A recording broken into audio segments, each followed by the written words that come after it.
क्या algebra and geometry के अंदर कुल मिला के 80 आउट ऑफ 80 स्कोर कर सकते हैं? अलजेब्रा का 40 मार्क्स, ज्योमेट्री का 40 मार्क्स, तो भाई बहुत आराम से स्कोर कर सकते हो।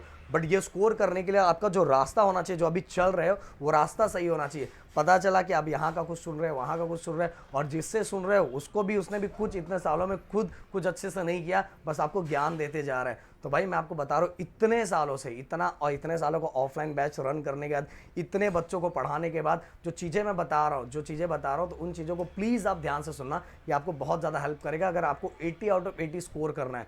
तो अलजेब्रा एंड ज्योमेट्री की अगर मैं बात करूँ, अगर इसमें आउट ऑफ स्कोर करना है, जो बहुत आसान है, बहुत सिंपल है।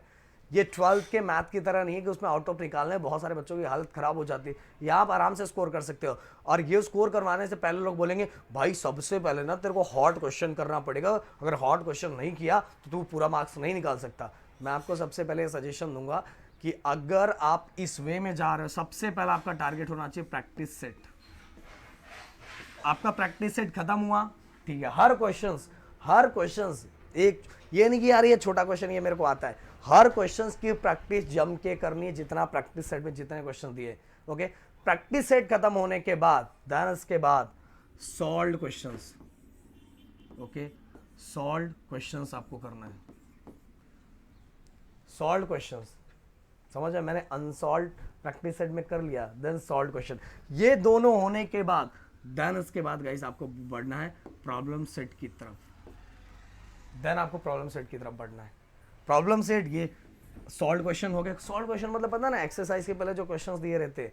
देन इसके बाद आपको बढ़ना है प्रॉब्लम सेट की तरफ। अगर ये 3 स्टेज आपका हो गया, देन इसके बाद आपको यूज करना है 21 नॉन ई 21। तो पहला आपने प्रैक्टिस सेट किया, प्रैक्टिस सेट करने के बाद आप, प्रैक्टिस सेट आपने कंप्लीट हो गया ना, इसके बाद आप सॉल्व क्वेश्चन करोगे तो ये भी फटाक से हो जाएगा। और ये दोनों हो गया तो प्रॉब्लम सेट में कुछ क्वेश्चंस को छोड़ के बाकी सब क्वेश्चन बहुत फटाफट कर लोगे। नॉन ई 21 मैं क्यों लेने के लिए बोल रहा हूँ, करने के लिए बोल रहा हूँ, क्योंकि इसमें बहुत सारे क्वेश्चन अपने को पता चलता है कि कौन से एग्जाम में किस टाइप के क्वेश्चन आते हैं। ओके, वैसे तो नॉन ई 21 में जनरली अपने ऑफलाइन वाले बच्चों को मैथ के लिए नहीं बोलता कि मत यूज़ करो, सभी के सभी यही कर डालो।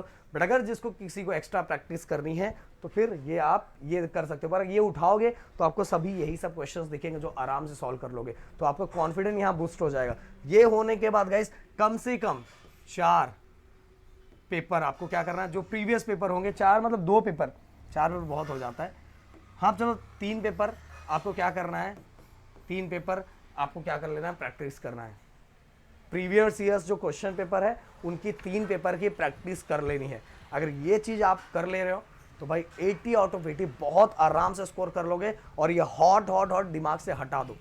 सबसे पहले ये दोनों होना चाहिए, प्रैक्टिस सेट एंड हमारा जो सॉल्व्ड क्वेश्चंस है, ये दोनों होगा तो आपको कोई रोक नहीं सकता। मैं बोल रहा हूँ बहुत बार कम चांस होता है, बहुत बार ऐसा होता है कि पूरे एक्सरसाइज के क्वेश्चंस आते हैं, 10 में से 7 बार एक्सरसाइज के क्वेश्चन आते हैं, 3 बार ऐसा होता है कि आपको एक प्रॉब्लम सेट का क्वेश्चन दे दिया जाएगा। प्रॉब्लम सेट आपने पूरा कर लिया ना तो उसमें से भी एक क्वेश्चन दिखाई देगा। और अगर एक्सरसाइज पूरा कर लिया तो कभी कभार क्या होता है, एक क्वेश्चन अगर आया भी रहता है बहुत डिफिकल्ट तो उसके ऑप्शन में एक एक्सरसाइज का क्वेश्चन होता है। तो इसीलिए समझा रहा हूँ, इस तरह से कर लो। और अगर और भी कोई डाउट है तो प्लीज कमेंट करके मुझसे पूछो। मिलते हैं नेक्स्ट वीडियो में। Thank you so much guys, जय हिंद दोस्तों।